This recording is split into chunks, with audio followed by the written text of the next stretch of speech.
Oh, we just need council members now.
You got the rest of them coming? Yeah, they'll be here. We got a quorum. No, we don't.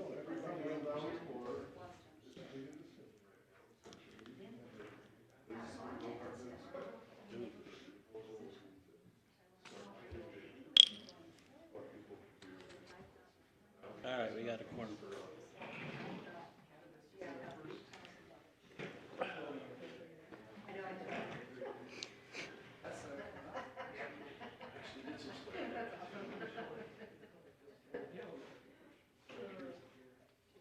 Water everywhere.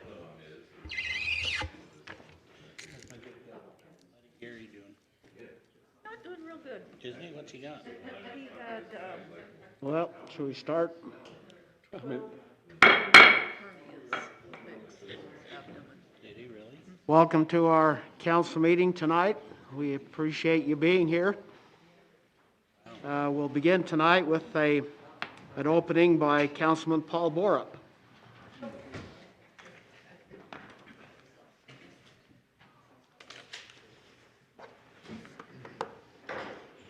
Sorry, Carl, that was... Sure. Okay. Gordy? Exactly. Well, we have a pretty stout agenda, That's probably worth it. so I'll just have just one short saying from C.S. Lewis, who said the most dangerous ideas in a society are not the ones being argued, but the ones that are assumed. And I guess you need to put it in layman's terms. As I've always heard a saying like that, it ain't so much the things we don't know that get us into trouble. It's the things we know that just ain't so. So, with that, I'll end my remarks in the form of a prayer. Our Father in heaven, as we come before Thee this evening, we're grateful to meet as a county council. We're grateful for this wonderful spot on the earth. We're thankful for the freedoms we enjoy and the blessings we enjoy. We're grateful for all that we have been given and the bounty we have. We ask a special blessing here tonight that we may make wise and judicious decisions. We ask that the citizens of this valley and the people all over the world can be comforted at this time, that as they face trials and hardships, that they may have a spirit of gratitude and of resilience, and that we can overcome the hardships that we have, and say these things in the name of Jesus Christ. Amen. Amen. And if you'll stand and join with me in the Pledge of Allegiance. I pledge allegiance to the flag of the United States of America and to the republic for which it stands, one nation under God, indivisible, with liberty and justice for all. Thank you, Paul. Do we have a motion to approve our agenda for tonight? Move to approve the agenda. Second it. All in favor? Aye. Aye. Any opposed? The amended agenda, I guess. Amended agenda, correct, thank you. Also, a review and approval of the minutes of November 10th, our meeting then. Are there any additions or corrections? to approve the minutes as written. Second it. All in favor? Aye. Aye. Thank you. Any follow-up to the minutes? Okay. Our county executives report, we're ready for that. Craig?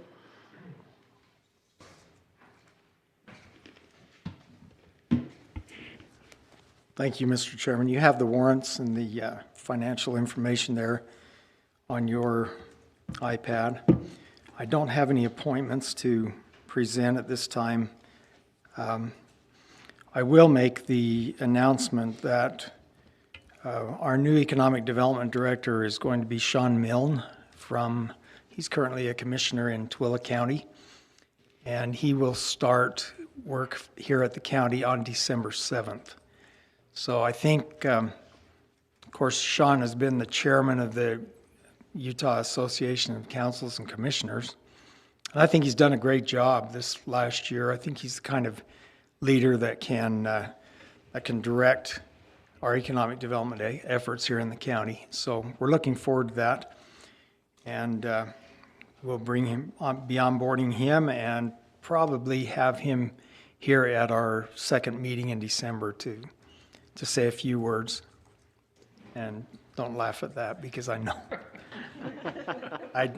I'll just tell a lie and tell you that Sean's going to say a few words. So Define few. that's true. That's true. Okay. Also, we've got another individual on board as the new director for Bear River Health Department, and his name is Jordan Mathis. And Jordan comes to us from the Tri-County area in Duchesne, Uinta, and Daggett counties. He's been the health director out there for 6 years.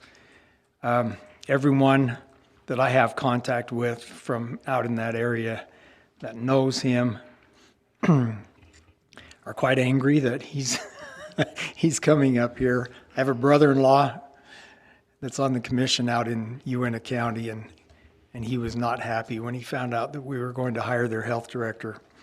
But everyone gives him glowing reports, and I'm excited to have him come. And after the first of the year, when he's on board, we'll bring him and introduce him to you here in the county.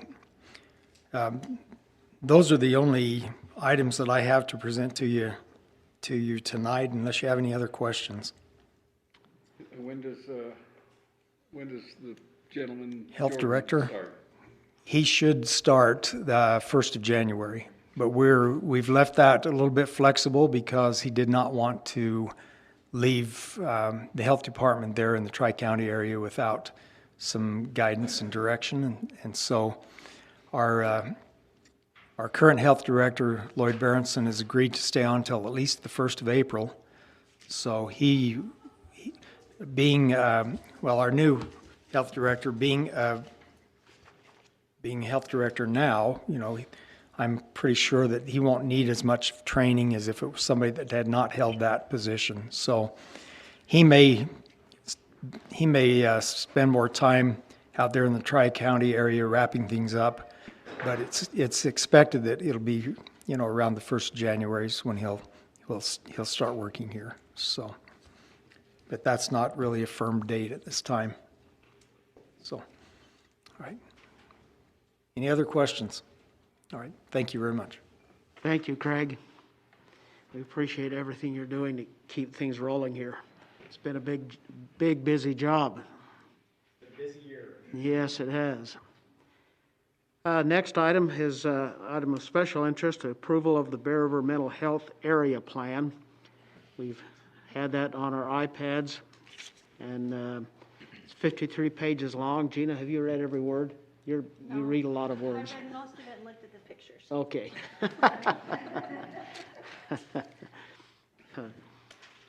So we need to approve that that plan. Does anybody have any questions or concerns? I thought the format was kind of confusing as you went through that. I was just I think, I felt like a question and answer session rather than saying, hey, here's our plan, but I think that's how they do them, because Must I be. looked online to find where this was, the other, mental health providers from the other counties, it was the same format. So I wonder if they go in on the internet and answer the questions, and then it spits this out. Some pre-formatted Yeah, document. Yeah, So do we need a motion? we need a motion. So moved. second. All in favor? Okay, thank you. All right. Carol, you've been just excitedly waiting to be able to report on VOCA and VAWA grants.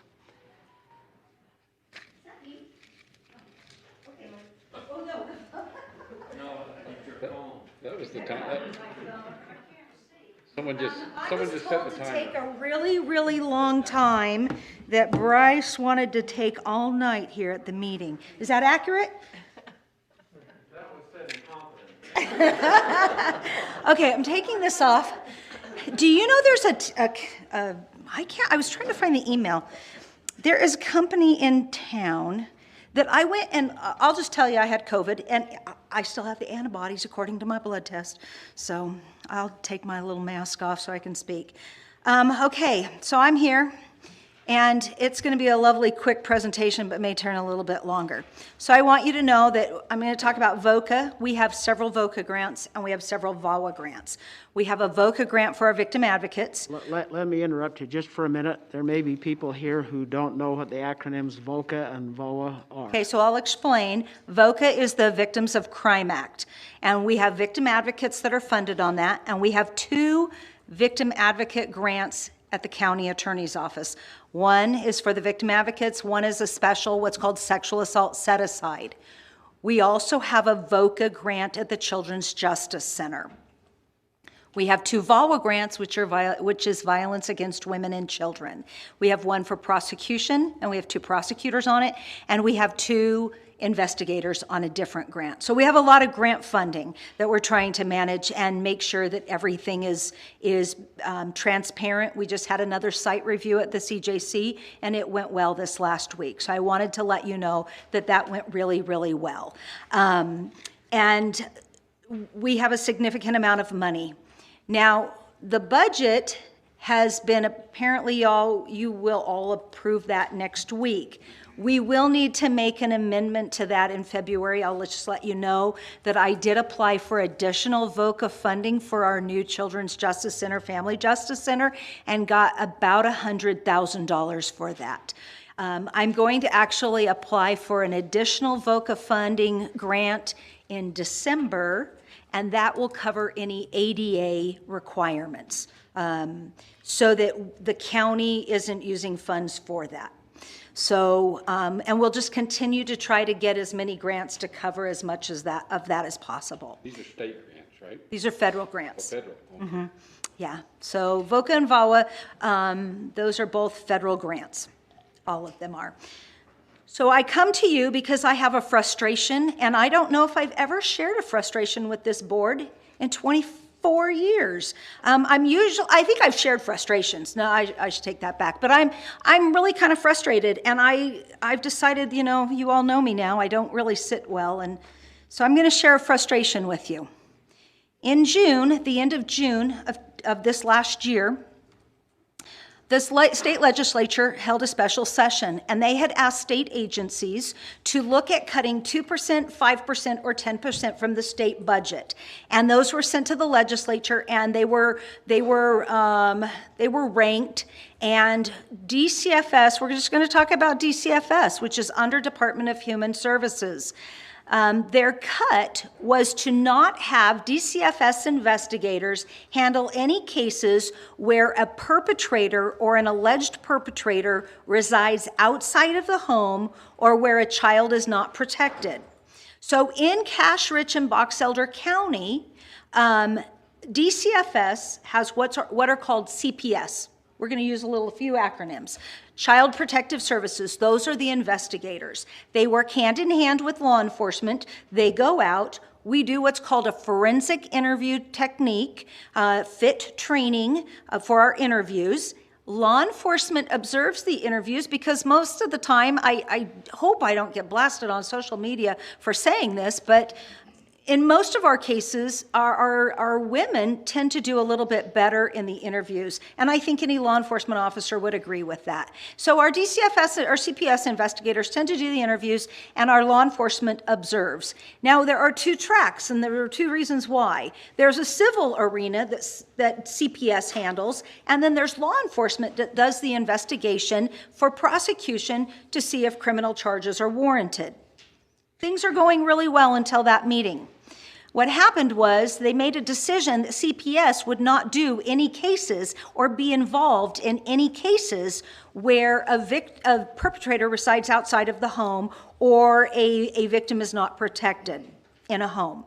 So what that meant is that law enforcement just got dumped with quite a few cases. Now, I can tell you that that happened in 1 week. We were told that this was done in June, and the effect was starting July 1st. And all of a sudden, we had law enforcement officers that had not been fit trained. We had some that had gone through the fit training years ago, and we had some that hadn't done, most of them had not done a child abuse interview. We were fortunate in our valley because we have Bailey Nielsen, who is a victim advocate on the VOCA grant out of the sheriff's office. She's fit interview trained, and she is a former CPS investigator. So she's been doing a lot of our investigations. In the meantime, we have five. We have 5 CPS workers in Cache and Rich County. 2 are not fit interview trained, so they cannot do the interviews. That means that even though they're assigned a case, Bailey has to do those interviews. So I started looking at the stats. I don't know when we're going to get them trained. We have signed them up. DCFS has said no. And here we are today. And we looked. And in the month of November, Bailey's done 9 interviews and DCFS has done 1. Since July, when this started, Bailey herself has done 37 interviews, whereas DCFS, the CPS workers, have done 39. So we have a huge problem. We need our fit interviewer. I came to this board a few months ago and said, would you approve that position if I can find some grant funding? I did. So we're hoping, I've got some grant funding for a fit interviewer. And that fit interviewer, the only thing they would be doing at the CJC is all of the interviews.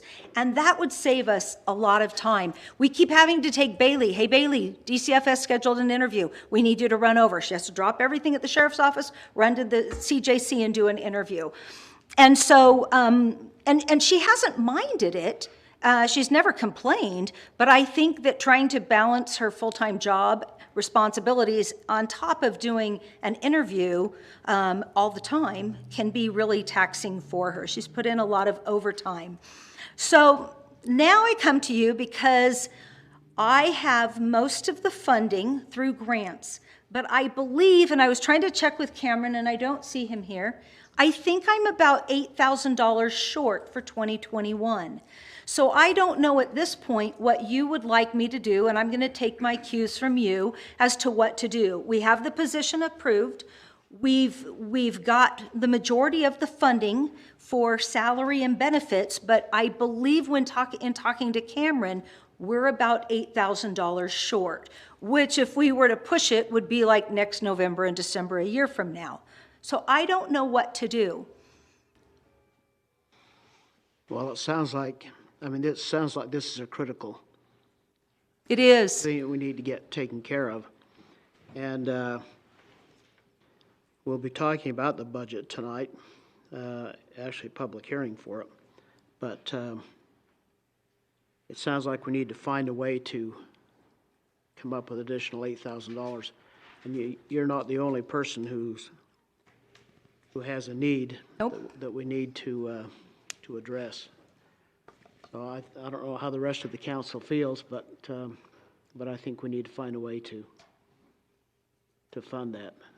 It's a pretty critical item. It is. The other thing I can tell you that there. Let me just ask a question that comes to my mind.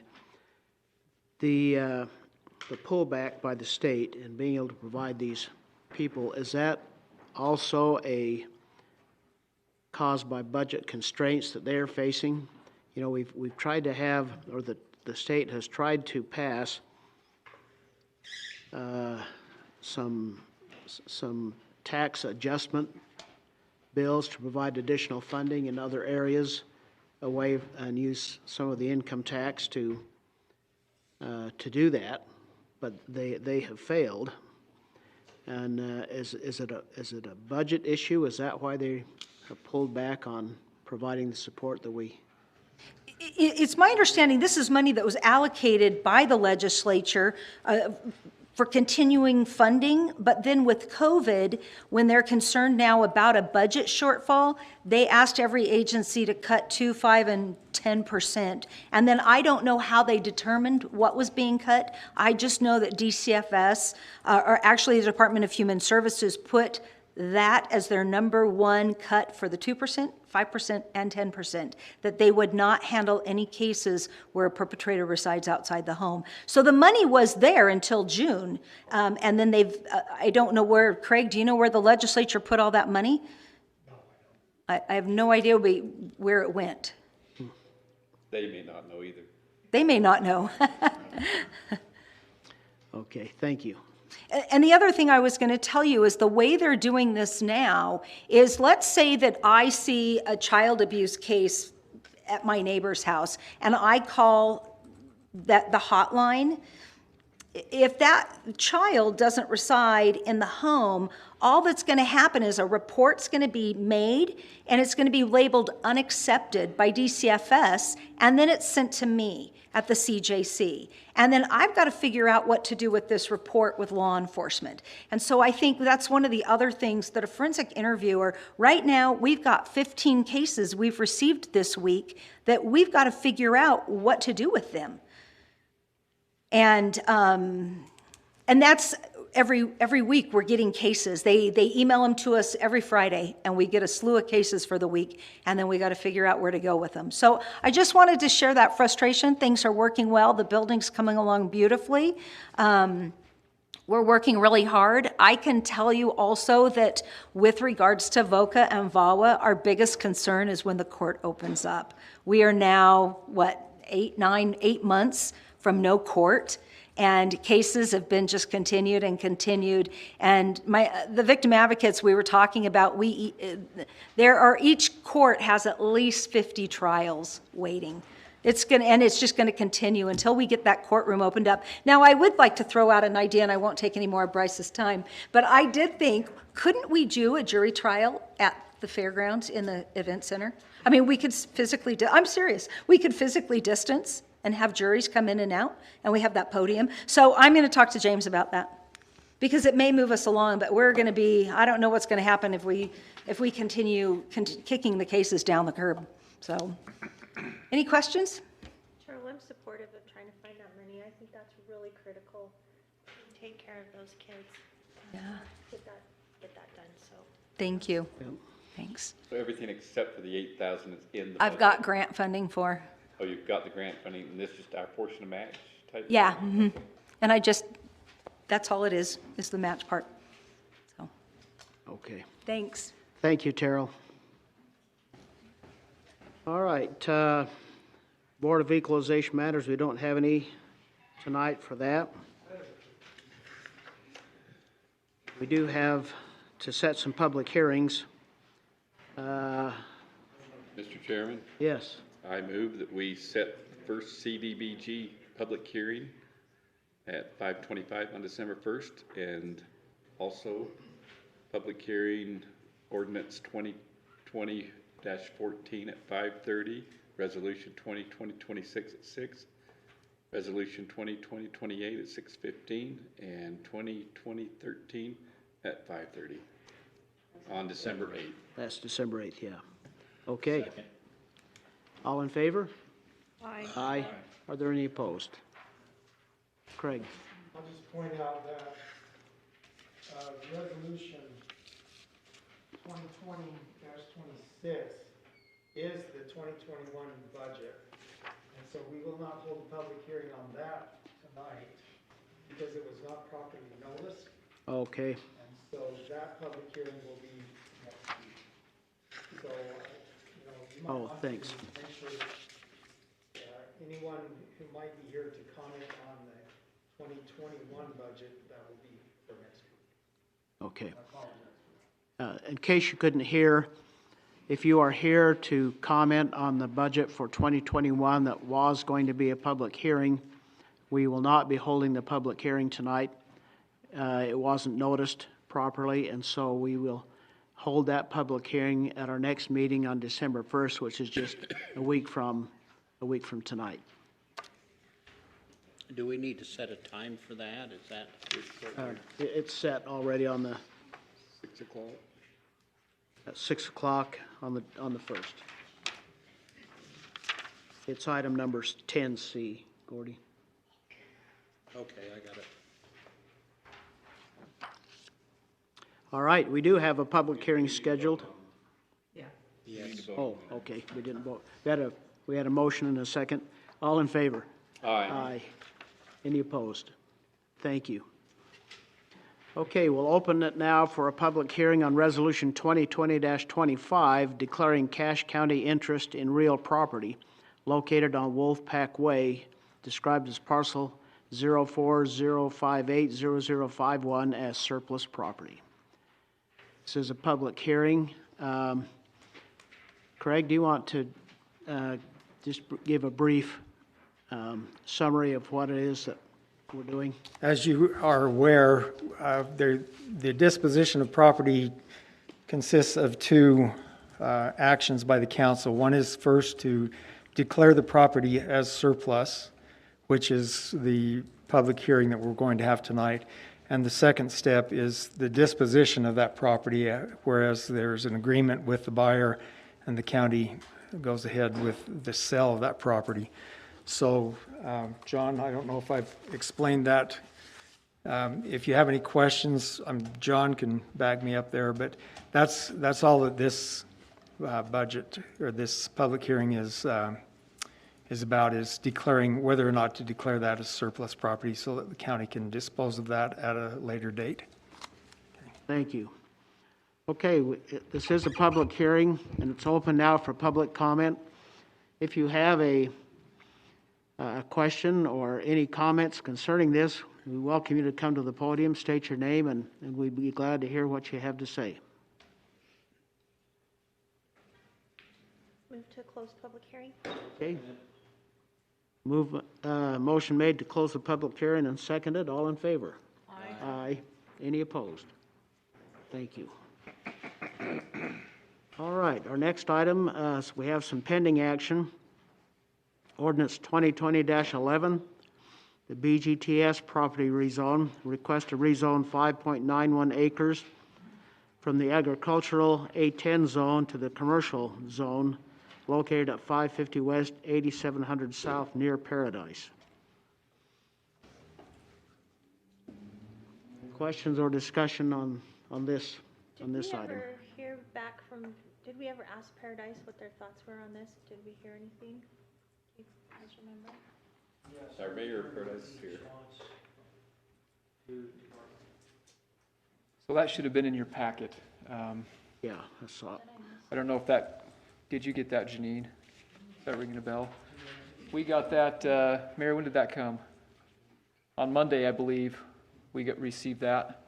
That would have been sent to you probably Monday this week. It's, No, I didn't. That wasn't included? We didn't get it, no. Okay.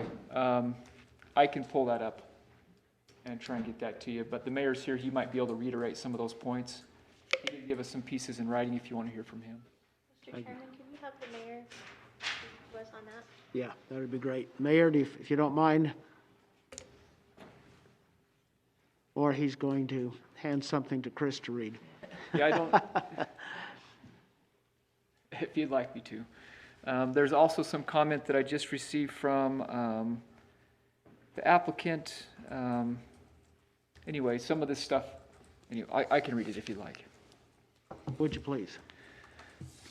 So this is from the Mayor of Paradise to the County Council. He says, "Thank you for taking extra time in evaluating this rezone request.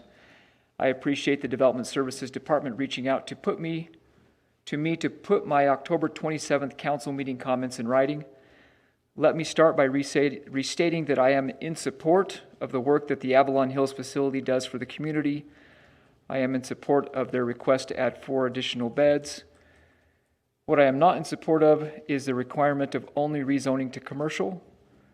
And just to be clear, these are not my words. I'm going to pepper this throughout because I don't want it taken out of context.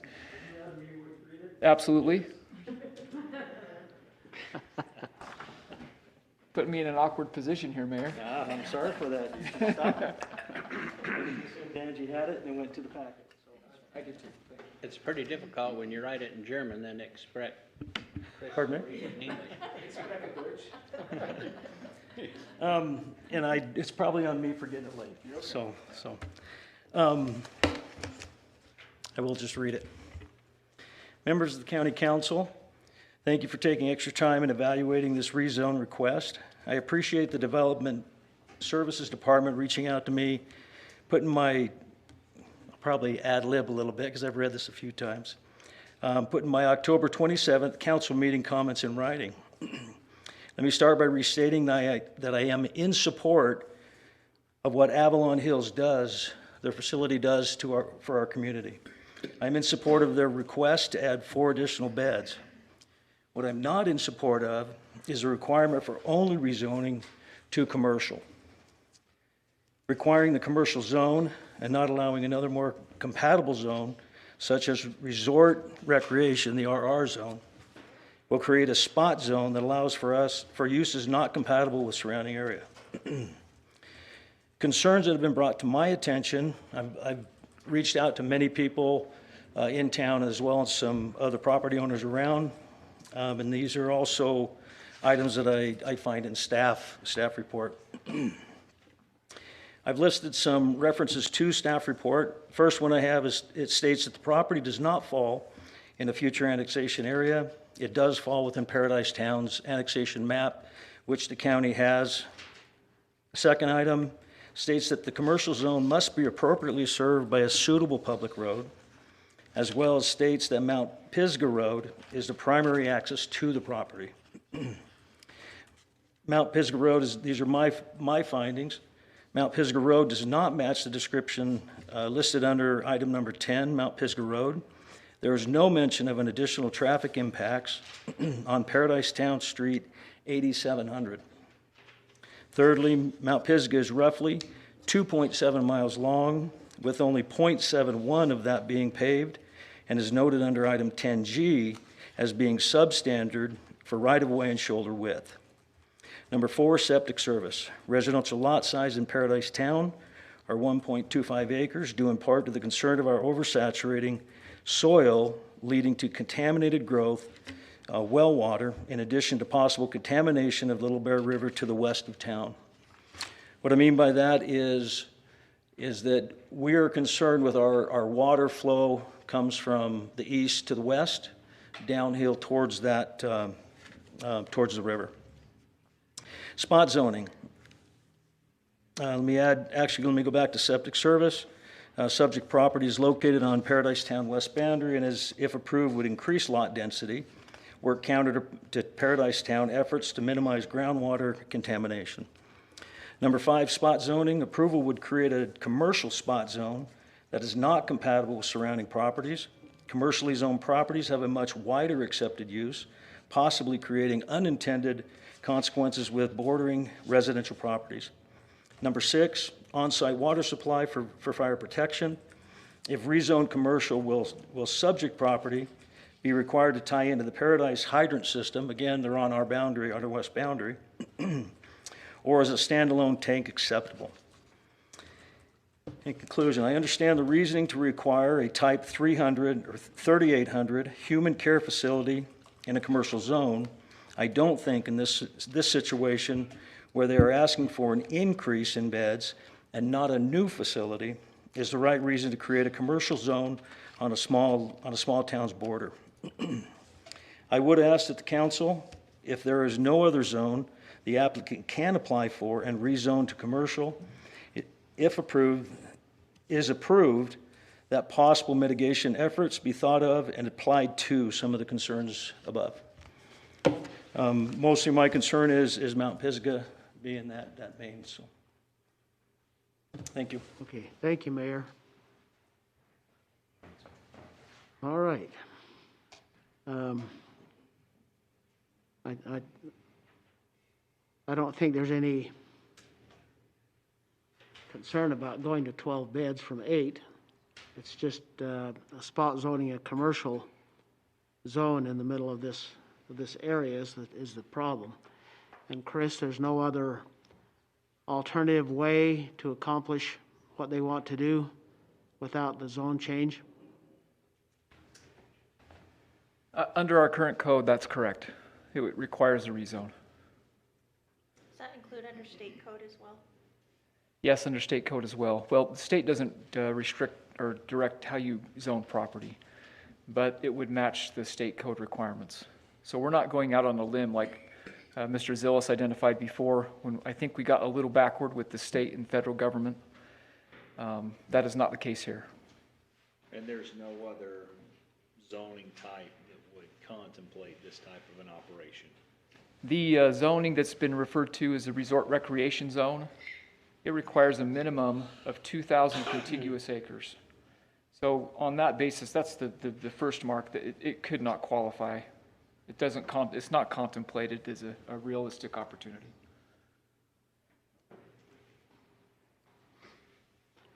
Well, council, it's in our court to determine what action we should take at this time. I mean, obviously, we can wait and put everything on hold until we can change our ordinances, but as Chris has pointed out, that's going to be time consuming. I didn't hear the mayor say the reasoning of why they wouldn't annex this into Paradise. Is there a particular reason why you don't want to expand your boundaries just a little bit and annex it in so you could deal with it on your?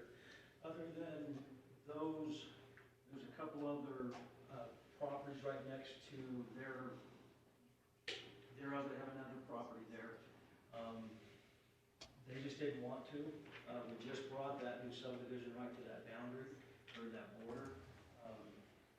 There's also some water issues that are currently with two other property owners right there. And honestly, it is right on our annexation, so it would include this property and then go north from there. It would drop down to the hill of the bottoms. So it's the proponent that doesn't want to annex? I'm sorry? You're saying it's the proponent who doesn't want to annex? Is that the? That property owner did not. They did not want to. Their feeling was they can do more on their property in the county as opposed to Paradise County.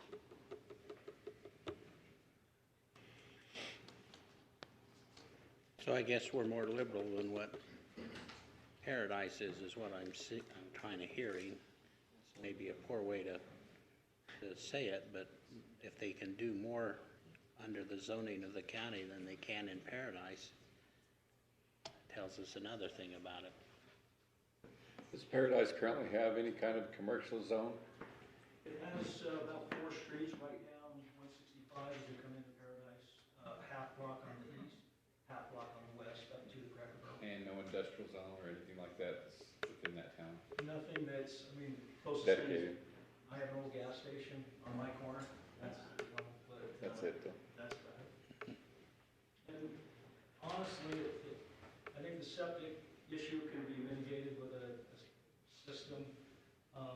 But if FISCA was improved or at least worked on in a timely manner, I think that would help out a lot. Why I said going back to another zone is if a developer looks at this map and it is commercial and they see that red there and they go, okay, let's start building there. If it was a resident, it's the RR zone, then it wouldn't be so blatant as we could put other uses there. I know Chris had said that 2,000 acres, but if it could somehow go into that zone, it would be more compatible with the 2 other zones that are right next to that. Mr. Chairman, that's where I get real worried that we put a commercial zone, just right there on the edge of, despite what the topography is or anything, that we open that up to several uses, commercial uses that would be greatly affecting a township. But, you know, because we in the county have rezoned it, then it opens up similar to what we did a few weeks ago on that, our other one. It just bothers me to have that kind of latitude right next to, do that right next to a town that, in my sense, it's Paradise's business. Somebody's raising their hand back there. This isn't a public hearing. We don't normally take comments, but if you have just something you'd like to briefly say, I think we'd allow that to occur. Please come to the microphone, though, so we can record you. Sorry, that was me for starting in the audience, in the gallery. I do feel that there will be checks for us as a town once, if they sell the property we know what they want to do now, and I'm good with that. But if they sold the property, we may lose some control, have more uses, but we would have a CUP, so we'd have some ability to kind of check that business, I think, at that time, commercial. Thank you. Okay, if you, just a minute or two. Sure. Yeah, I don't need long. I just wanted to speak to the road issue. Give me your name, please. Oh, yeah, Brian Bostrom. I'm with BGTS in Avalon.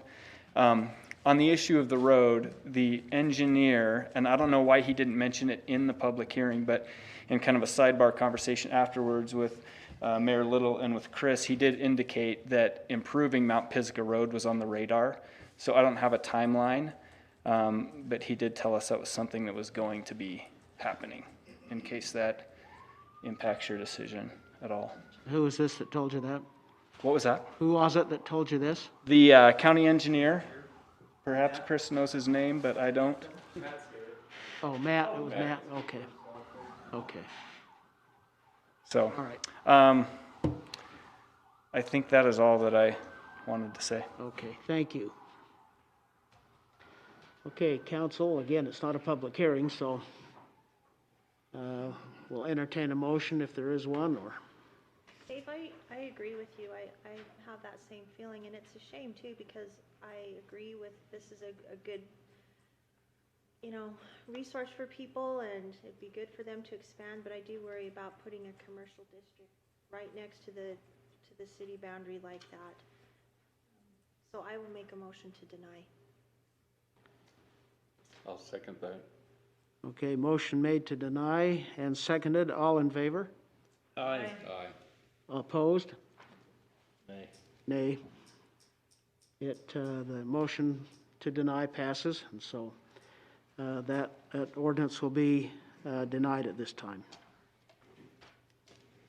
Okay, our next item is ordinance 2020-12, establishing a fund balance policy. This was discussed with us in our last meeting, and are there any questions on what this is all about? And do we want to take action at this time? Do we have a written document, an updated one? Did I miss that?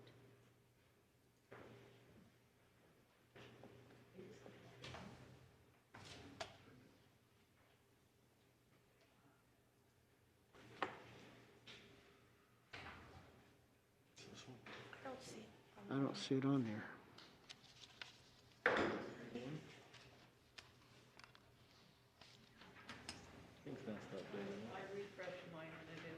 Oh, Oh, that's what happened. okay.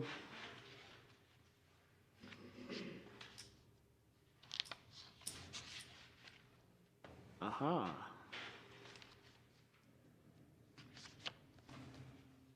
There it is.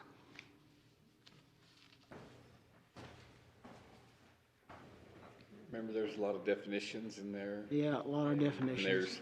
there's just the rationale that, hey, here's the minimums, and here's the maximums before we do a Right. rollover. Right. I think that was pretty logical that when we went through it on ordinance review. I thought it was pretty logical. It made sense to me, too. I still don't see that we changed, it just says with the notification provided to the county council. I thought that we talked about changing that to the advice and consent of the county council, or, That was supposed to be changed, wasn't it? yeah, I don't see that it's Says changed. right, an ordinance resolution by the is required to create change and remove the fund balance. Sign. Section 3, it says with the advice of the county finance director and with notification provided to the county council. That is my concern. Yeah, there was concern that it had to have the approval, not the advice Right. of the With council. approval of the council, Yeah. not just saying, hey, council, we did this. So just, you can motion to use this and just say, strike and notification provided with approval of the county council, right? Yeah. Yeah, we should could be have- able to. Instead of with the advice, with the approval of it. That would probably be the fastest way to Yeah.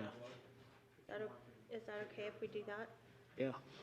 Cameron, wasn't that, you were the fancy note taker that day.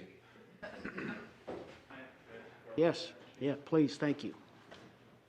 I apologize if there was a change there. I wasn't notified of council wanting to make a change. But I hear what you're saying. There was concern over whether or not the council ought to have the approval on making that the county policy. The aim of that language initially is to say that we will change that to be in line with the professional accounting regulations, which wouldn't come at the approval of the county council. That would be just governmental accounting standards board would pass those, and it would become generally accepted accounting principles that we are abiding by. However, and so that's where the idea came from, the ordinance review committee, to say to notify the council. However, if we want that presented to the council, with the council being able to say, yeah, we want to adopt the general accounting principles, then, you know, there's no problem in bringing that to the council and having that type of approval, I guess. But I'm just saying we would need to make changes according to the accounting standards rather than something that the county is just kind of coming up with on our own. Does that make sense? Just clarify what the intent was. It does, I just think we need that safety valve of having it go through the county council, because it's policy. Involves finance and finances, so. Right. So, and I don't have any problem with that. The intent was that I wouldn't want a county to be able to block us from using generally accepted accounting principles. That's accounting regulation that we're required to report with. So that was the only intent. And so if we want to change that language, I don't have any problem with that, but we just would need to be clear that we would be required to follow those professional accounting standards regardless of whether or not the council votes on it or doesn't vote on it. Well, that makes sense. I'm certainly not an accountant qualified to say what's in accordance with accounting standards or not. I guess I'm okay with the language with the advice of the county finance director and with notification provided to the county council, because we're talking about something consistent with professional accounting standards and best management practices.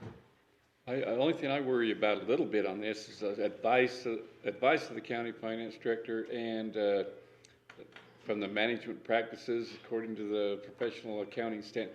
Sometimes a lot of those things can be left to interpretation, and that's why I figured if it comes to the county council and it's approved, then we have the county executives back and the county finance directors back, and then there is full support all the way through.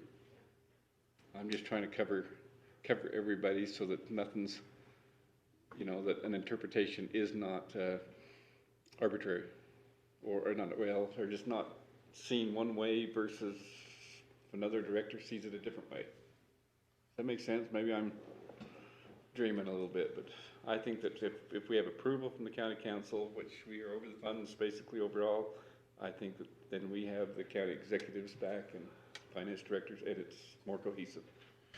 I wanted to fall on my sword and make a comment on that. There was the request at the last meeting to make that change, and I think that was probably me that missed getting that made to get back in front of you. I think it's a good change, and that statutorily it is the council that sets policy for the county, so it probably ought to be something done by the council with the advice of the finance department rather than the other way around. Well, if we're not in any, if we don't have a time horizon we need to meet, maybe we could ask this to come back in our next meeting in a week with the changes in place. We'd just have to draft on the fly here, and I'd prefer to go ahead and write that out. Yeah. That'd be great. That would be awesome. Okay. All right, let's do that. So I guess we move to postpone that till the next meeting. Yep. All in favor? They write, they write that line in there, and then we can do it next time. All in favor of the postponement? Aye. Aye. Any opposed? Thank you. Okay. Item 12, we have several initial proposals for consideration of action. If we want to move on these tonight, we'll have to waive the rules. We have Resolution 2020-27, authorizing Board Member Craig W. Butters to receive compensation for service on the Board of Directors of the Utah Local Governments Trust. And again, we just need to give our approval for Craig to be able to receive that remuneration from the local government trust. It doesn't come from the county, but it comes from the trust, but he needs to have our approval to do that. Mr. Chairman, I move that we go ahead and pass Resolution 2020-27 for the authorization of this to take place. I'll second it. Waive the rules? Waive the rules. Waive the rules, yes, initial. All in favor? Aye. Any opposed? Thank you. I was just gonna double it, but that's fine.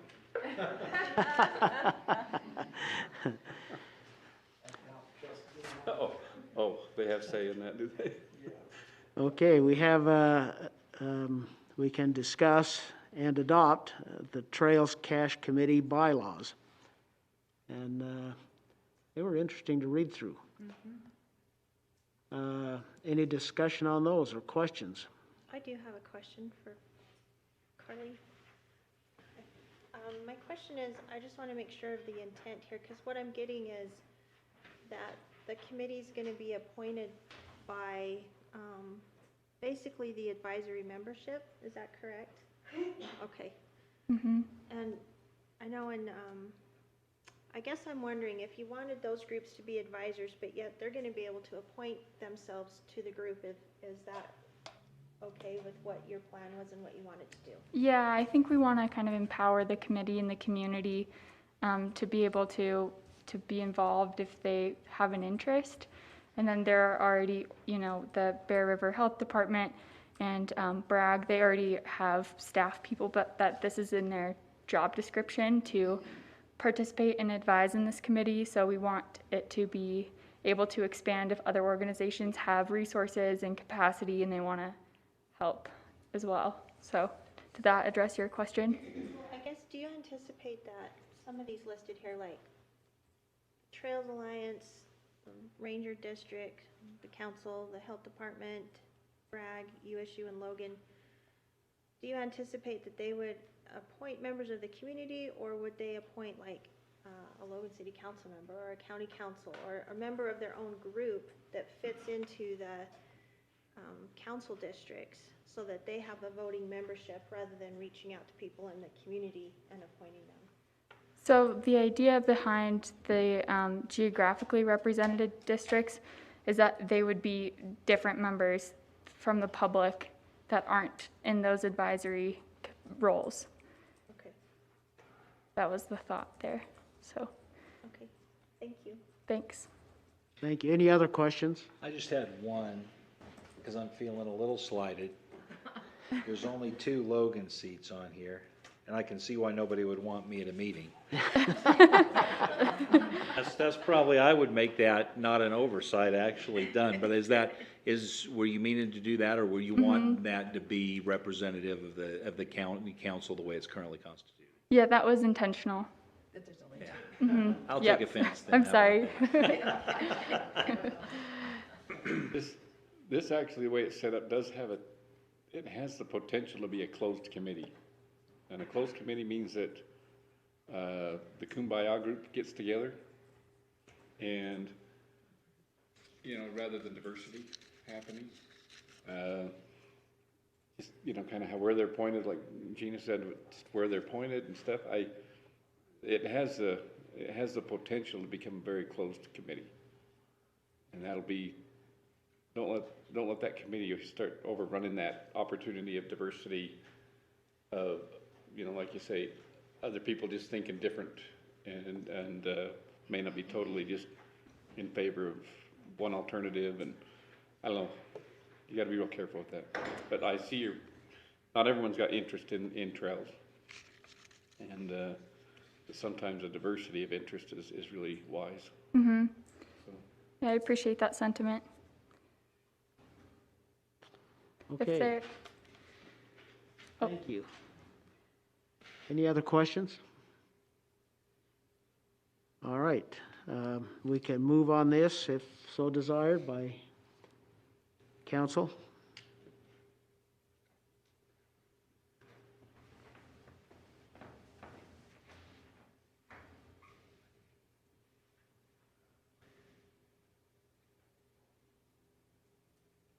I think maybe there ought to be a little bit more discussion on the point that Dave just made about having more diversity on there. Okay, like I said, this is initial proposal. We don't have to act on it tonight. Maybe if there was a sentence in there that said that, and this is just an idea, that the advisory membership, which elects the committee, cannot choose a person from their own organization. That way. Or another advisory organization. Or another advisory organization, so it has to come. You can't appoint mine. Yeah, it's gotta come from the community. Wasn't it the idea to get some people in the community who are interested in this involved? Wasn't that the goal? So that would be my suggestion, to add some sort of language like that to kind of make sure they know that it's gotta be community members and not members of these groups. Dave, does that kind of fit in with what you were thinking, Barbara? Yeah, I agree with that, because Okay. we are trying, the goal is to get more community involvement. Right? yeah, definitely. We can make that adjustment. Can you make that adjustment and then bring this back to us in our next meeting? Absolutely. Okay, Also, I want to say, I can tell you worked really hard on this and really thought through it, and it's much different than last time, and I think an improvement, and I really appreciate your hard work on it. Thank you, I appreciate that. thank you. We'll plan to look at this next week then again. Okay, thank you. All right, we have a discussion on the agenda to discuss the Torgerson-Zollinger potential annexation. Chris, is that something you have? Oh, okay. You've been sitting here all night just waiting for a time to say something. It's exciting, get to hear everything and have an excuse not to go home. Thank you, Council, for having me up. You might have remembered a couple months ago we had our first one of these. It's kind of the Development Services way to get these annexations, which create islands or peninsulas, in front of this body to see if it's something that the county is willing to entertain before it goes through the annexation process, because we had that one where we had to kind of scramble at the last minute. So this is the, I think, third attempt at doing one of these. We're still finalizing the process, so if there's anything you don't like about this, let me know and I'll make sure I change it. But the parcel in question, parcel 02-004-0010, is looking to annex into River Heights. It is currently an island, but by annexing into River Heights, it would create 3 islands in the unincorporated county. Because of that, it needs county council approval for annexation to go through. It is within the River Heights annexation policy plan, but a wrinkle with this one that we haven't seen before is it's a stretch to say it's contiguous to River Heights because it's touching at the corner is all. So it's just Kitty Corner touches River Heights, and then it runs along Providence to the south and Logan to the east. So really the connection to River Heights is pretty minimal at this point. So those were just some items for your consideration. I know the applicant who is considering this, I believe, is here, Dallas. So if you want to talk to him as well, he's also here if you have questions for him. Besides that, I'm happy to answer any questions you might have. Well, the one question I have, as you pointed out, it creates 3 islands then. Yes. Is there a reason why the other properties or property owners, I don't know if they're the same or not, want to not be annexed into River Heights? That's a good question for the applicant. We did advise them to talk to neighbors and try to reduce as much of the whole as possible if they were going to come forward. So maybe that's a good question for him. Council, or do you want to hear? I'd like to hear from him. I'd Yeah. like to know what the reasoning for this is. Come up to the microphone. Thank you. Please give us your name. Dallas Torgerson. So the issue with the parcels that are surrounding this parcel, the parcel to the west, I believe it was attempted to annex into Providence City, and then there were issues with that, and that did not go forward, is my understanding. I don't know all the details behind that. The property to the south belongs to the Providence City. It's within that declaration area, not within the River Heights declaration area. The property to the north, the owner of the parcel in question here has spoken to the owner of the parcel to the north, and he indicated he will never have any interest in his lifetime in being annexed. He prefers to be within the county. So I think the issue that we have here is these 4 parcels are surrounded by River Heights, Logan, and Providence, and they're bounded on all sides by this. So those other 2 parcels, they really don't belong in River Heights. This parcel and the parcel to the north maybe belong to River Heights, but you can't force someone to annex their parcel if they are not interested. To address the issue of the contiguous area, I agree on the map. It looks like it's just kitty corner. There is 22.6 feet of that border that is touching or is contiguous to the River Heights boundary. Okay. Any other questions for Dallas from the council? Is 100 East, 1,000 east? or 1,000 East, whose Yep. is it? Whose will it be? That's a good question.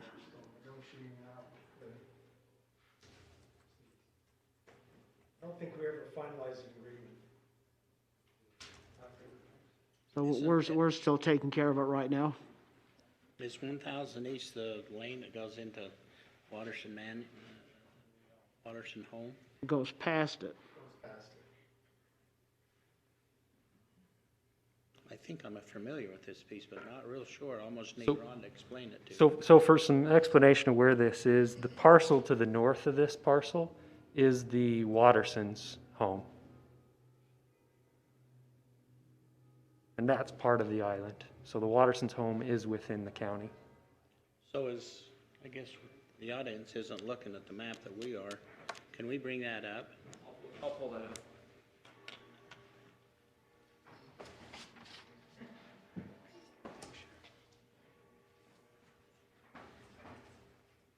You say you got all these 3 towns, and that's in the middle. Wars have been started for less than this. You don't want that. And if this is the case, we'd actually like to be right out of it. And let the cities deal with the cities and let them decide what they need to do there. Yeah. That 1,000 East, though, that's something, hey, it goes with the property. We're, or whatever responsibility, whatever town is gonna take it. If they start annexing this, we just don't want them to annex everything but the road. And I see this property, I believe the annexation does take at least half of the road, right? Isn't The way that- I look at it, it doesn't take any of the road. The road stays, Well, I'm looking at I'm looking at actually the plat map, and it looks to me like if it is correlated with the plat map takes it to at least half of that road. I'm not sure, to If be it takes honest. the entire parcel, it goes up to about the middle of that road according to the plat. Yes, if that's all correct, yeah. I believe you're right. it's more detailed than the one that we got on our iPad. So I can zoom out, so I can see a little bit more. Yeah, yeah. So you said the property to the west then, that is in the Providence annexation? Yeah, that is a Chug property, which is in Providence City's declaration area. The property to the south, the Bickmore property, is also Providence City's declaration area. So the only two parcels in this island that belong to the River Heights declaration area are the Watterson parcel and the Zollinger parcel. So you can't really do an annexation that brings in the parcels that are in Providence's declaration That's what I would area say. anyway. You can't really annex Right. those Right, parcels that Providence owns. right, and then you can't annex Watterson if he doesn't want to. Is that fairly legible? I don't know if I'm seeing any problem with it. The concern I had is, taking this and making a whole bunch more islands, but the islands are such that they're in the control of Providence City, and Providence isn't gonna annex into Logan or into, Maybe I've spoken incorrectly, maybe I've made a mistake. I'm not sure about the Chug parcel. Is it within Providence's declaration or River It's Heights? within multiple, I'm pretty sure. Oh, is it overlapping? Okay. You're Maybe talking there's, over here? yeah, maybe there's overlapping declaration areas that are conflicting. whoever annexes them first owns them, right? Is that how those work? Basically. I think so. We'll have to check that. That doesn't. I don't know, recall after seeing looking this. at this and being familiar with the property, I don't see that we're gonna hurt anything by annexing it. I don't see a, I agree, Drawback for the county. Gordon, I don't see a problem either. The current legal description for this property that's being annexed, does it go to the center of the road? Doesn't appear to. And I guess I'm Looks looking like- at the I plat, don't think I'm gonna try to read that. you know, Not here. I'm not sure if I believe the, plat there, and yeah. I'm not sure if I believe the plat map or not. It's, see how it goes, So it's this parcel right there, here. see it takes about half that road. yeah, It does appear to. May not be So if accurate. they annex that, they at least get half of it. okay, That's my agreement. okay. I think that goes in line with what the county's philosophy on B. Yeah, Situations like this, if the city's going to annex the property, They get, they annex the whole road instead of 1 foot of the road to join it. Right. Two different parcels. Ron, That's a game that we don't want to play. we don't want to Ron be would there. like to speak. He's the I'd like to hear from Ron. What is your, Go ahead, Ron, you bet. It does depend on that, whether we take the whole road or part of the road on the specific issue. I know we've had that discussion with Matt and the county, or with how some of those situations benefit us and some of them don't. So I'd recommend if you look, as you look at that you send it back and have the county engineer kind of confirm what would be the most beneficial piece to the county. And we can come back and discuss that with the council or with Craig and see what will work really well for us. Sorry. Thanks, Chris. Actually, a question, the 10th East Road that runs in front of this property is currently, does the county have responsibility for the road? Yes. Now, mind you, I'm not here representing River Heights City, but in my conversations with them, they seem interested in eventually taking responsibility for that road, that section of road. I guess it's been kind of a touchy, awkward situation between the county and the city anyway.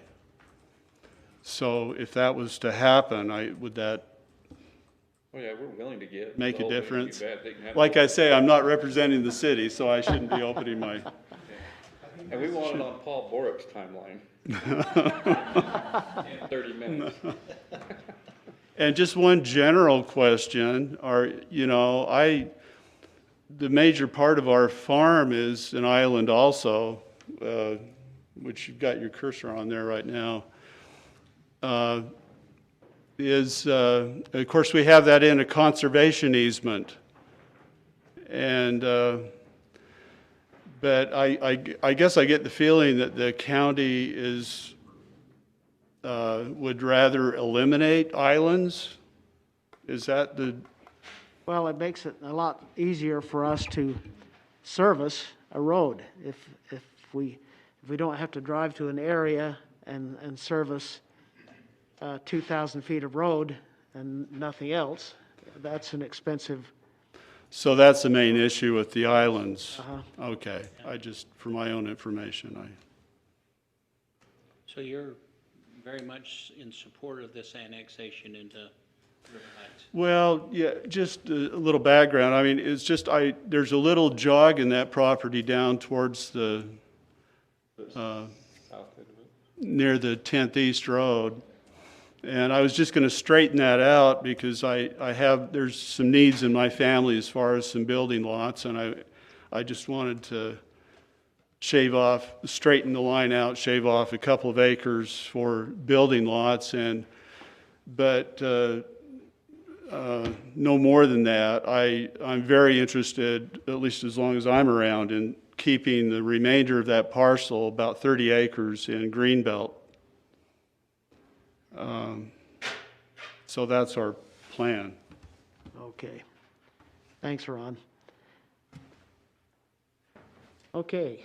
We're not taking any action on this tonight. This is a discussion to make us aware of this potential annexation. Any other questions? I think we need to define the question about the road. If we can understand the road, then we can probably go ahead and make the decision. And I believe that's what Development Services is going to go do. So just to understand, if they go to River Heights and there's an agreement with River Heights to take half the width of the road, then it's something the council would look favorably on? Or all of it. Or all? Yeah. Okay. Enjoy it all. Well, if they say all, man, hey, it's 50% or more. Yeah. Uh-oh, here comes our road man. Ahead of time? Yeah. I think that's a benefit to the landowner and to all the parties involved. Yeah. Thank you for thinking of that. Of course, I'm glad it's working out. Thank you. Matt, do you have something to tell us? I will find out between Providence and River Heights about the road. Right there where it says Providence on the screen, that's one of Visionary's developments, and I know that that's planned to go further north. So even if they take half the road, I think this is something that we need to involve both municipalities of Providence and River Heights and have a mutual agreement amongst them too, because eventually it will become their road. So if maybe Providence would like to take the whole road and River Heights not take any, so I'll reach out to those communities and get an answer on that, as opposed to just looking at it from strictly a county thing. I think it's good to work with the communities on this one. Thank you. If you do that, that would be very beneficial. Okay. Lastly, we have discussion on the 2021 Cache County budget. I think principally, Cameron, if you have anything new to share with us, or if the council has any questions before we actually bring this to a public hearing next meeting, now is your opportunity. I have brought some of the few small changes that have been requested since we last discussed this, and also the then draft of the budget as it exists now with those changes. I know those that only was in came your out. email, right? Yeah, I know those only came out earlier today. changes were being made as early as earlier today. So that's the case there. But I can start with a quick walkthrough of those most recent changes. If you want, if you haven't had a chance to look at those, or and we can spend some time and go over the budget as a whole. But mainly I would entertain any questions you have. Council, do you have any specific questions? Do you need Cameron to go over anything further in detail? What about, where would Carol's request be put in at? Yeah, we've got Terrell's request, and we also had a request from Jess.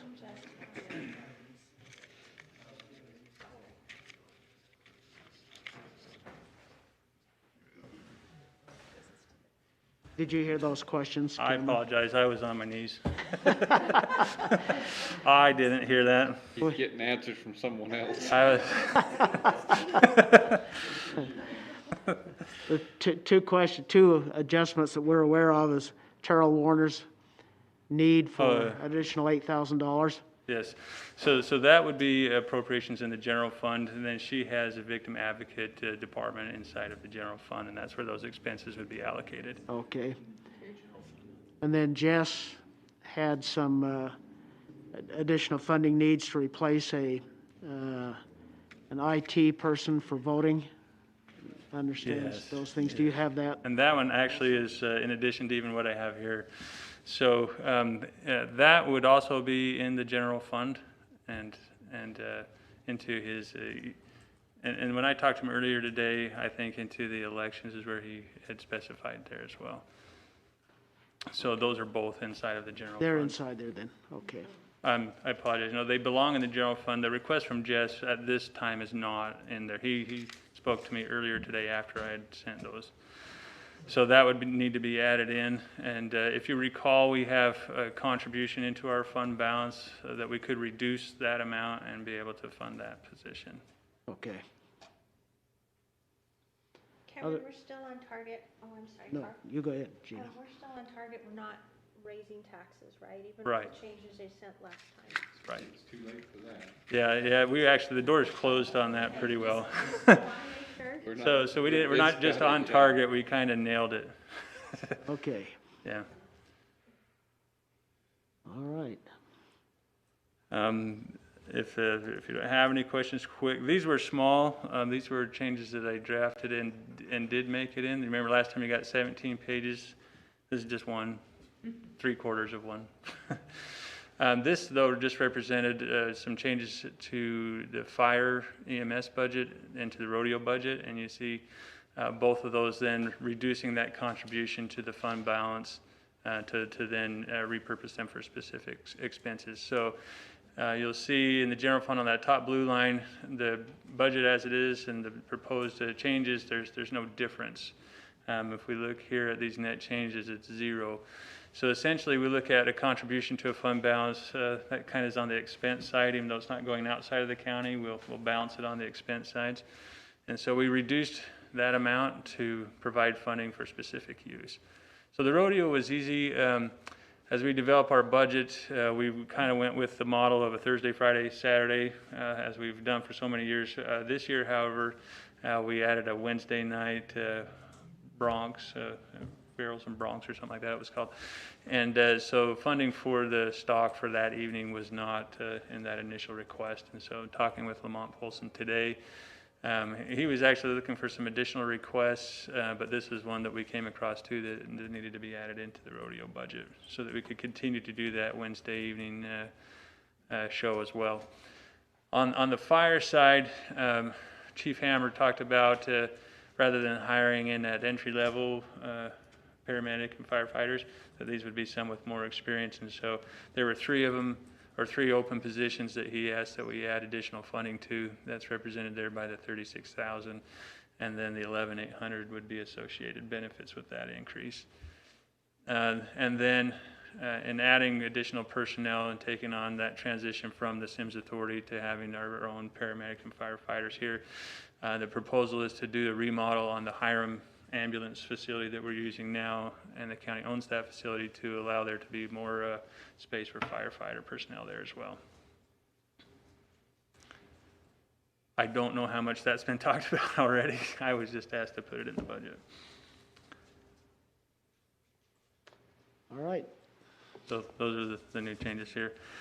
On the budget that I actually had sent out, this, I mean, a preview of the resolution there. There's this one new report I maybe would go over. The other ones should be similar, or the same as what we sent before. This just simply gave a quick view of what each fund has their revenue expense balanced at. So you can see easy, the general fund is balanced at $34,443,300.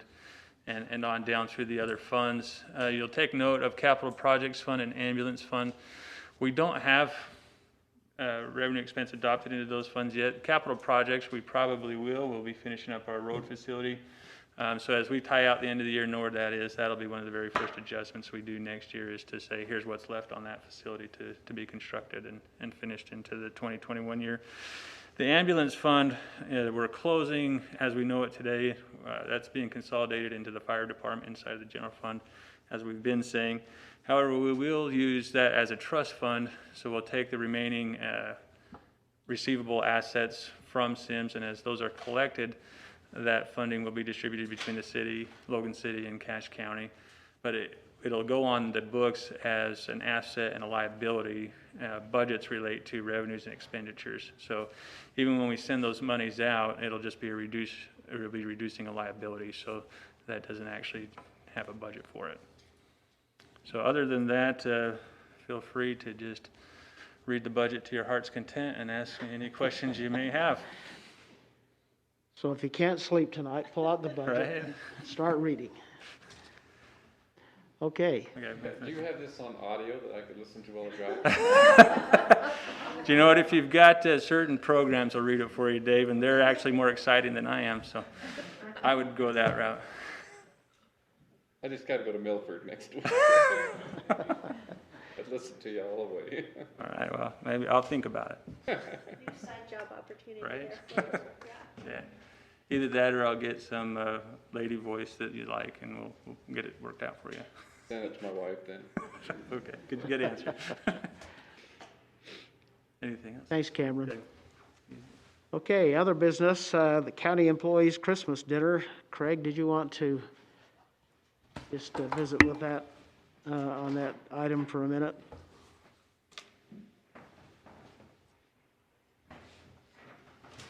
Yeah, you have the date there for the 9th. And this will be held at the Events Center.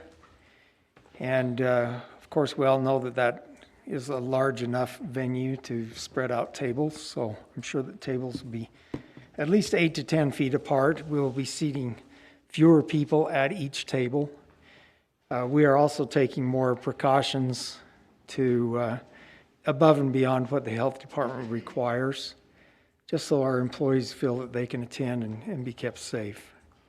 So we will be filling out the template that is required under the governor's guidelines. We'll be filling that out and making that, or keeping that on file in case there's a need to review that later.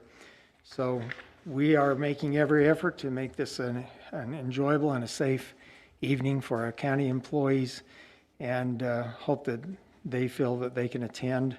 But of course, no one is required to attend. So, any other questions, Council? Okay. Thanks, Craig. Thank you. All right, council member reports. Let's start with you, Paul. Nothing for me today. All right, Gina. I'm excited to be the second vice president for UAC.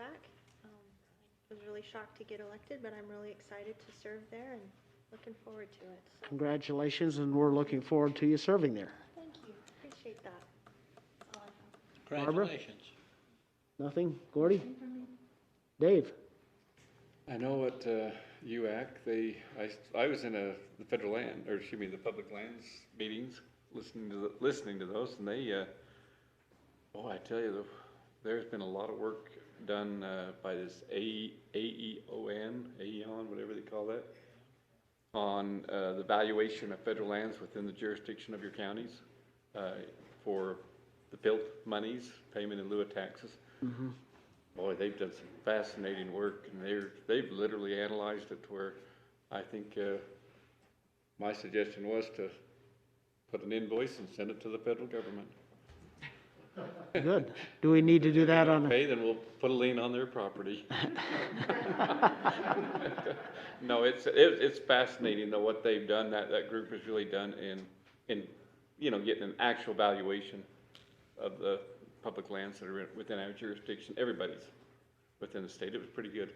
But yeah, I want to congratulate Gina. Sorry, my thing went wacko when they were announcing things, so I didn't heard that you made that. And congratulations there. And then one other thing, I just want to congratulate the Skyview Bobcats and their second win there in state championship football. Sorry about that. That felt good. Me too. That's my alma mater also. Okay, well, we need to excuse ourselves for an executive session to discuss some pending or reasonably imminent litigation. And so the council and the executive will. Need a motion? Mr. Chairman, I move that we move into executive session under Utah Code 524205(1)C, discussion of pending or reasonably imminent litigation. Second. Right, John? Okay. All in favor? Tell them where you're gonna go. Don't say you have to say where you're gonna go. Oh, in this room right here, behind us. Okay. Council boardroom.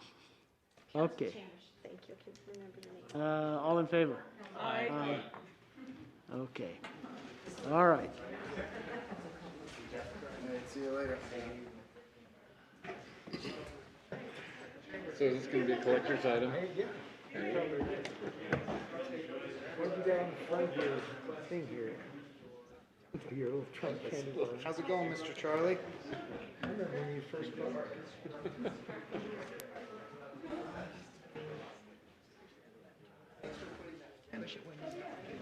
Okay. Thank you.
Streaming too? Streaming too? You'll like the one I wear tomorrow. Flip-flops? I used to keep a pair of, I call them Have you seen the fine finger? I have a pair of those. They are awesome for Canerva Falls and stuff. Oh, yeah, I love that rig. Yeah, they're really cool for cold water hikes. Oh, I've heard. Why are they nice for the cold water? Oh, it's a good book. But they were kind of ripping apart, modern day sneakers and saying that they're just this marketing gimmick. You don't actually need the support. They're bad for your feet. And I guess after that book came out, there was a huge surgence in the toe shoe market. Yeah. They literally. I mean, they grab around there's talk about support. You've got something pressure against every square centimeter of your foot. Yeah. And not only that, they're tight fitting, so in that cold water, because the water's 40 degrees, I don't care when you go. It feels like it's 20 degrees, but your feet are numb within about 5 minutes, no matter what. They might feel good on your. It feels so much better today. Did you ice it? So. Drink water. Icing. You feel like you're feeling back? I can't believe that happens every time you ride a bike. For a long period of time. Is that big? I have Raynaud's syndrome, which is poor circulation in my distal extremities, so my feet hit it the worst. That's not good for skiing either, because your feet All get the cold sports all that the I time. Biking, skiing, ice skating probably. Carly, what's the syndrome? What's the syndrome? It's called Raynaud's or Raynaud's. Oh, okay. It's just bad circulation in your Okay. fingers and My toes. nephew has one that's called double trinity. It's a little bit like that. It's got some of the same kind of symptoms, but Huh. a little bit different. He's kind of asymmetrical. Oh, interesting. If you go like this with his body, half is bigger than the other half. What would you think? It's called Kleptoltrinani. Kleptomaniac, that's all I heard Huh. Kleptoltrinani. It's very rare, but, and you wouldn't know it, but you just look it Yeah. up. Interesting. Yeah. Yeah, I took a medical, I wanted to go down a medical trajectory originally, so I took a medical terminology class. So usually when I hear, you took one? Because then when you hear words like that, you can be like, okay, can I break? Yeah, break it in Like, the small. what? I don't know what any of those break down to. Trey, I got Trey. What is Trey? Oh, huh, interesting. That's what my daughter's doing. I should have you talk her out of it. She's a CNA now, and then her ultimate goal is surgeon. She That's wants awesome. to go through the entire path and Yeah. spend a lifetime to get there. And Mm-hmm. I'm not unsupportive. I just, It's a long you gotta journey. love it, and it's a long journey. Yeah. You gotta kind of love what you're doing. Does she know what kind of surgery? I don't think she's gone that far. She's taken like CNA. She just graduated this From where? Animal surgery, from pretty. Preston High. Oh, Still okay. in high school. Oh, she's still in So high she school. got a CNA Okay. in high school, and now Yeah. she's working over here at the assisted living at the water facility. Sunshine Okay. Terrace. And living in Logan and going to USU. And she's gonna drop there and go to Riverland because it's a faster path than the Weaver. So she Yeah. can get her bachelor's in about 2 more years. That's exciting. Good for her. She's really aggressive, but Yeah. I hope she's happy doing that. Wearing shoes And like if this. she's not, that'll still set her Shoes like that. for really good. Pretty good. She'll be able to Yeah. maneuver. I mean, of course, you have to really specialize When he was at talking about some the point, cold but. Yeah, she's talked about radiology and The ball's running she down, doesn't and want then to stay the with the floating. program. Yeah. She showed up. My grandma was a radiologist. I have a bunch of medical. They make it money, What would you do? I mean, and it's such a specialty niche. I got an X-ray the other day on my knee because I fell on my bike, of course, and it was really swollen, and it was a week later, and it just wasn't feeling better. So, my dad was like, "I didn't know that I broke my patella until I got a knee surgery. You might as well just go get an X-ray." So I went and got an X-ray, and I got the radiologist here. I was telling him how my grandma was a radiologist. And he's like, "I've never heard of a woman being a radiologist." Oh, there's a lot of them. I was kind of shocked. It's kind of a weird thing to say. Yeah, it's interesting, but good for your daughter. Is your patella broken? I've No, broken my no. patella. Oh, have you? Out in West Corinne, duck hunting land. Oh, no. So you got a picture, you're in a boat, and it's late fall, and you're preparing for the duck and goose and all the bird hunts in the winter. So we would row out to the middle of the Bear River, is really wide out there, and we had a bunch of land. And there's these big landscape 8-foot poles that are down in the ground about 4 feet above water. And you put chicken wire around them, and you bundle tulies, so your cattails and your weeds that grow really tall, you put them in bundles and you tie them around your tule, and that's your camouflage. You're in a blind, they call them blind, but you row out to it. So we're at the bank cutting tulies with sickles, the old-fashioned way. And I grabbed some sickle and pulled it, and that and then that sickle went into my patella. Oh. It took, We all I missed could it. walk the rest of that day. In fact, I worked through the rest of that day. Drew a little blood, and it wasn't too bad. The next day, I couldn't move my leg. I couldn't move my leg for about 2 weeks. Oh my gosh. And guess what? Had shots and all these other things. Oh man. Patellas. And my mom broke her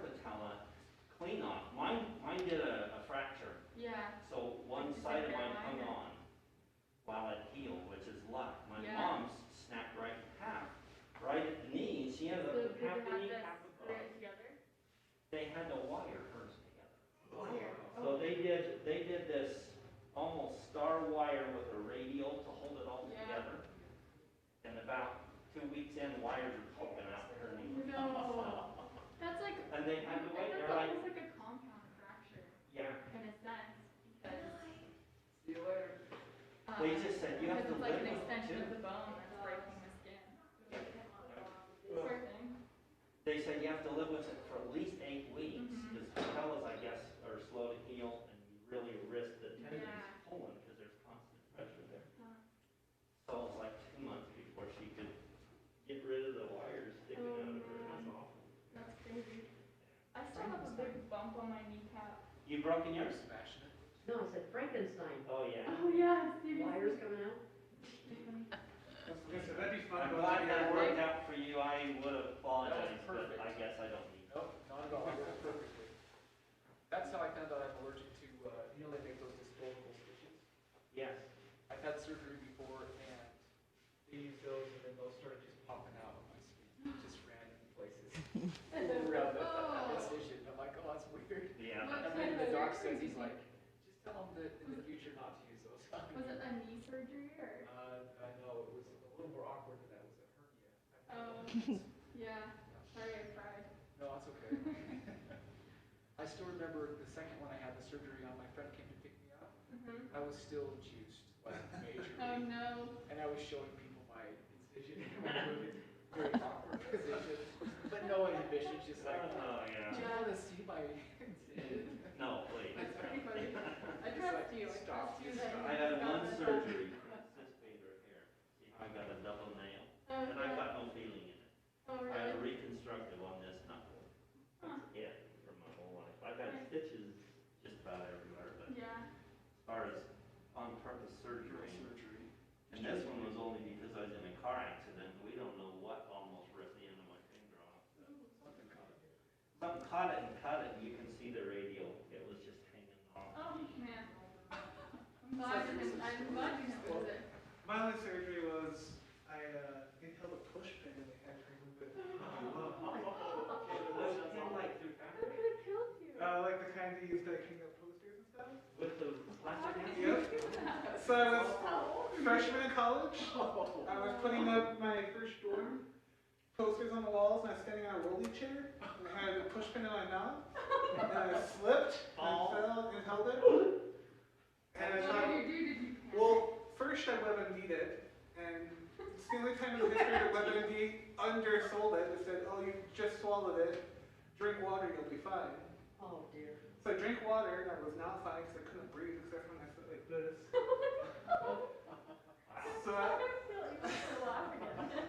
So I drove myself to the Instacare, and of course it was closed. No. So I had to find out where the nearest hospital was, and it was about half an hour away. Drove to the hospital, and on my way there I called my mom and said, I don't really think I need to go, I'm just gonna go back home. No.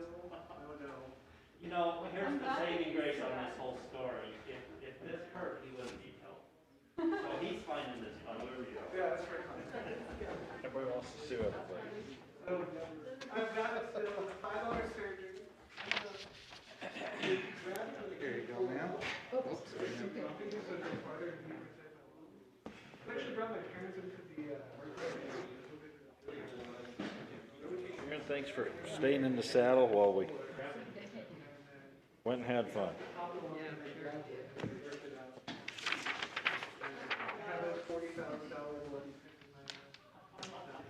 Okay, we got a quorum. Do I have a motion to come out of executive session? Second. All in favor of coming out of executive session? Aye. Aye. Any opposed? All right. Our meeting is adjourned. Boom.